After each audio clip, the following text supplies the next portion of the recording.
السلام علیکم ناظرین، میں حیدر مدنی آج پھر حاضر خدمت ہیں ایک نئے ویڈیو کے ساتھ۔ آئیے شروع کرتے ہیں آج کا ویڈیو۔ ناظرین، پچھلے ویڈیو میں بیان کیا گیا تھا کہ زکوٰۃ دینا کتنا ضروری ہے، زکوٰۃ کی اہمیت۔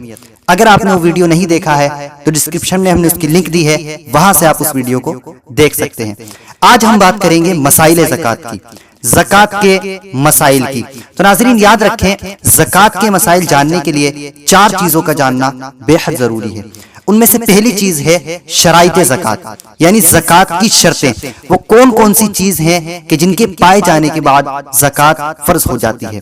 اور دوسری چیز ہے اموال زکوٰۃ، زکوٰۃ کے مال، وہ کون کون سے مال ہیں کہ جن میں زکوٰۃ دینی ہوتی ہے۔ اور تیسری چیز ہے نصاب زکوٰۃ، یعنی زکوٰۃ کا نصاب، کون سا مال کتنا ہو جائے تو اس میں زکوٰۃ فرض ہو جاتی ہے۔ اور چوتھی چیز ہے مصارف زکوٰۃ، یعنی زکوٰۃ کن کن کو دی جا سکتی ہے اور کن کن کو نہیں دی جا سکتی ہے۔ آج ہم ان چاروں میں سے بات کریں گے۔ پہلی چیز یعنی شرائط زکوٰۃ پر۔ تو ناظرین، زکوٰۃ کی 10 شرطیں ہیں، جن میں سے پہلی شرط ہے مسلمان ہونا۔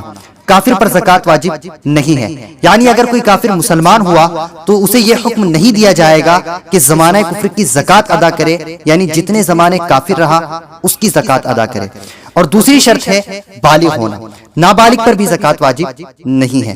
اور تیسری شرط ہے عقل بد ہونا، مجنون یعنی پاگل شخص پر زکوٰۃ واجب نہیں ہے۔ لیکن اس میں تھوڑی تفصیل ہے کہ اگر جنون پورے سال کو گھیر لے، یعنی پورے سال پاگل رہے، تب تو اس پر زکوٰۃ واجب نہیں ہے۔ لیکن اگر سال کے شروع میں اور آخر میں صحیح رہتا ہو تو اس پر زکوٰۃ واجب ہے، اگرچہ باقی دن مجنون یعنی پاگل رہے۔ اور چوتھی شرط ہے آزاد ہونا، غلام پر زکوٰۃ واجب نہیں ہے، اگرچہ معزون ہو، یعنی اس کے مالک نے اسے تجارت کی اجازت دی ہو۔ اور پانچویں شرط ہے کہ نصاب کی مقدار مال اس کی ملک میں ہو، یعنی اتنا مال ہو کہ جتنا مال ہو جانے پر زکوٰۃ واجب ہو جاتی ہے۔ اگر اتنا مال نہیں ہے تو اس پر بھی زکوٰۃ واجب نہیں ہوگی۔ اب کون سا مال کتنا ہو جائے تو اس پر زکوٰۃ واجب ہو جائے گی، تو اس میں تھوڑی تفصیل ہے، اس کو ہم انشاءاللہ ایک پورے ایپیسوڈ کے طور پر آپ کو بیان کریں گے۔ اور چھٹی شرط ہے پورے طور پر اس مال کا مالک ہونا۔ اگر نصاب کی مقدار مال تو کسی کے پاس ہو مگر وہ کسی دوسرے کا ہو تو بھی اس میں زکوٰۃ واجب نہیں ہے۔ اسی طرح جو مال گم گیا یا دریا میں گر گیا یا کسی نے غصب کر لیا یعنی ہڑپ لیا اور اس کے پاس غصب کے گواہ نہ ہو، یا جنگل میں دفن کر دیا تھا اور یہ یاد نہ رہا کہ کہاں دفن کیا تھا، یا انجان کے پاس امانت رکھی تھی اور یہ یاد نہ رہا کہ وہ کون ہے، یا جس شخص پر قرض ہے اس نے قرض دینے سے منع کر دیا اور اس کے پاس اس قرض کے گواہ بھی نہ ہو، پھر یہ تمام مال اس کو بعد میں مل گئے تو جب تک نہیں ملے تھے اس کی زکوٰۃ واجب نہیں ہوگی۔ اور 7ویں شرط ہے مال کا قرض سے فارغ ہونا۔ اگر کوئی شخص نصاب کا مالک تو ہے مگر اس پر قرض ہے کہ قرض ادا کرنے کے بعد نصاب باقی نہیں رہتا ہے، اتنا مال نہیں رہتا ہے کہ جس پر زکوٰۃ ہوتی ہے، تو اس پر زکوٰۃ واجب نہیں ہے۔ اور 8ویں شرط ہے نصاب کا حاجت اصلیہ سے فارغ ہونا۔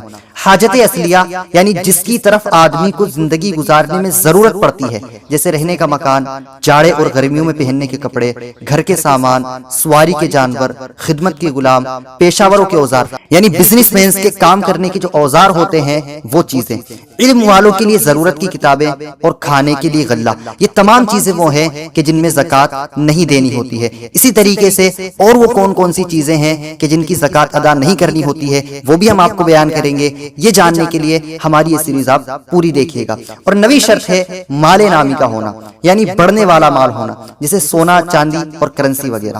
اور 10ویں شرط ہے اسلامی سال کا گزر جانا، یعنی اگر کسی کے پاس نصاب کی مقدار مال ہے مگر اس پر اسلامی سال نہیں گزرا ہے تو اس پر زکوٰۃ واجب نہیں ہے۔ اس کی مثال اس طرح ہے کہ اگر کوئی شخص رمضان کی 1 تاریخ کو اتنے مال کا مالک ہوا کہ جس پر زکوٰۃ واجب ہو جاتی ہے، اور دوسرے سال رمضان کی 1 تاریخ تک اس کے پاس وہی مال رہا تو اس پر زکوٰۃ واجب ہو جائے گی، اگرچہ بیچ میں یہ مال کم ہو گیا ہو۔ تو ناظرین، یہ تھی زکوٰۃ کی شرطیں جو آج کے اس ایپیسوڈ میں ہم نے سیکھی ہیں۔ حاضر ہوں گے اگلا ایپیسوڈ لے کر، جس میں ہم بیان کریں گے اموال زکوٰۃ کو، وہ کون کون سے مال ہیں کہ جن کی زکوٰۃ ادا کرنی ہوتی ہے۔ امید کرتے ہیں ناظرین یہ ویڈیو آپ کو پسند آیا ہوگا۔ ویڈیو پسند آنے کی صورت میں ویڈیو کو لائک اور شیئر کریں، اور اگر آپ کے ذہن میں اس حوالے سے کوئی سوال ہے تو کمنٹ باکس میں ٹائپ ضرور کریں۔ ہمارے چینل کو سبسکرائب کریں اور بیل آئیکن ضرور پریس کریں تاکہ آپ کو ہمارے چینل کی نوٹیفیکیشن ملتی رہے۔